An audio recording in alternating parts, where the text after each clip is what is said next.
Vivid, Instituto y Clínica Cardiopulmonar y del Deporte. Hola, mi nombre es Max Moreira, yo soy especialista en medicina de emergencias de la Universidad de Costa Rica y además tengo una maestría en cardiología deportiva de la Universidad de Londres y formo parte del Instituto Vivid, que es un instituto que trabaja la parte cardiopulmonar y deportiva.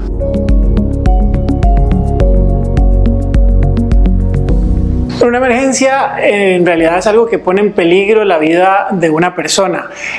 Obviamente cada uno ve el concepto de emergencia desde su perspectiva. Hay gente que cree que tiene una emergencia, pero realmente es algo que no pone en peligro la vida. Desde el punto de vista nuestro como especialidad, es algo que pone en peligro la vida de la persona y con lo cual nosotros tenemos que tomar decisiones críticas para justamente evitar, digamos, un desenlace o una complicación de un evento que lleva a la persona a consultar a un servicio de emergencias.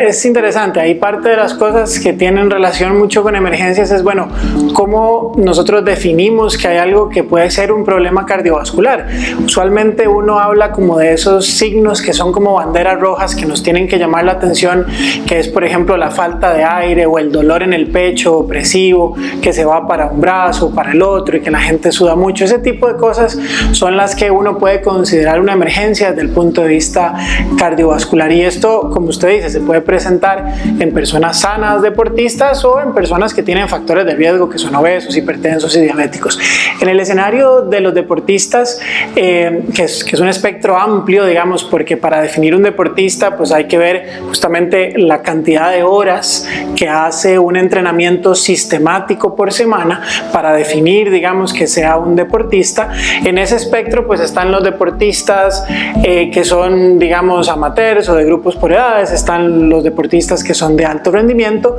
y además de dividirlos en esos grandes grupos también hay que dividirlos en edades. Y hay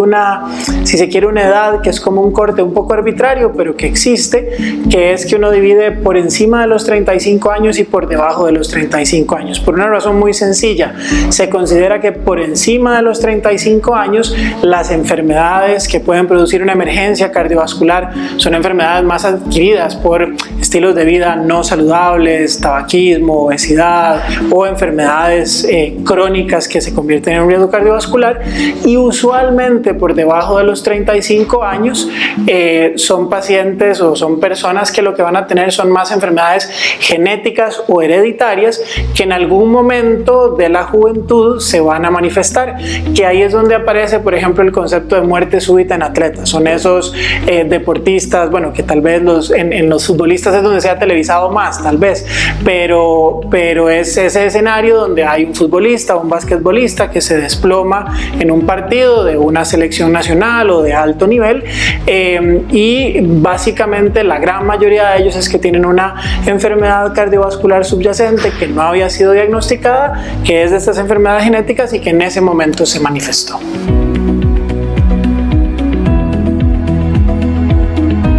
Es interesante porque justamente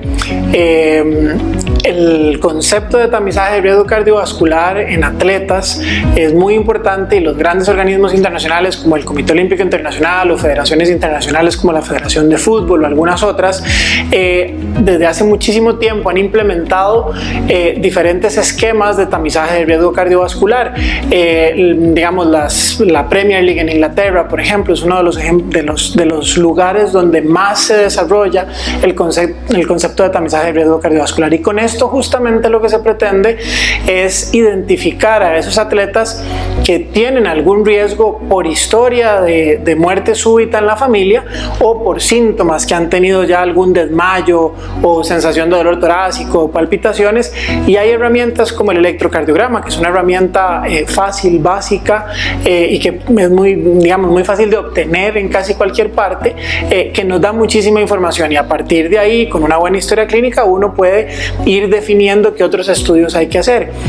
Y justamente eso nos permite identificar esos pacientes que pueden tener una enfermedad hereditaria que se manifiesta en algún momento. De hecho, el concepto implica que uno más o menos desde los 15 años empieza a tamizar, sobre todo a los atletas que van con una dinámica de alto rendimiento en un ciclo olímpico o que van en ligas menores de los diferentes deportes, y por lo menos uno debería seguirlos hasta los 24 años.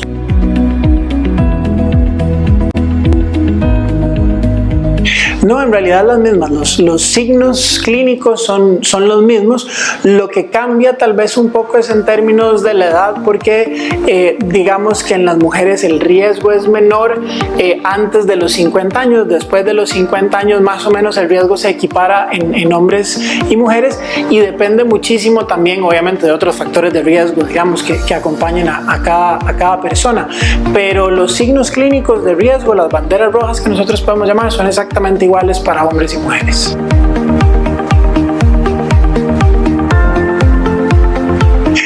Que aquí tienen un escenario multitransdisciplinario que nos permite abordarlos de manera integral,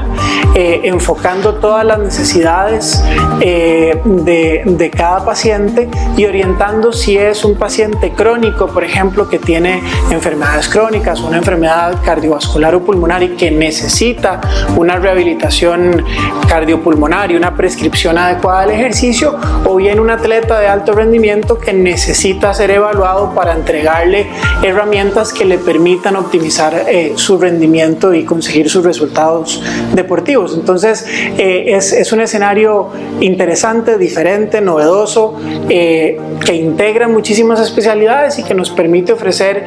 algo que no es tan común en nuestro medio. VIVID, Instituto y Clínica Cardiopulmonar y del Deporte.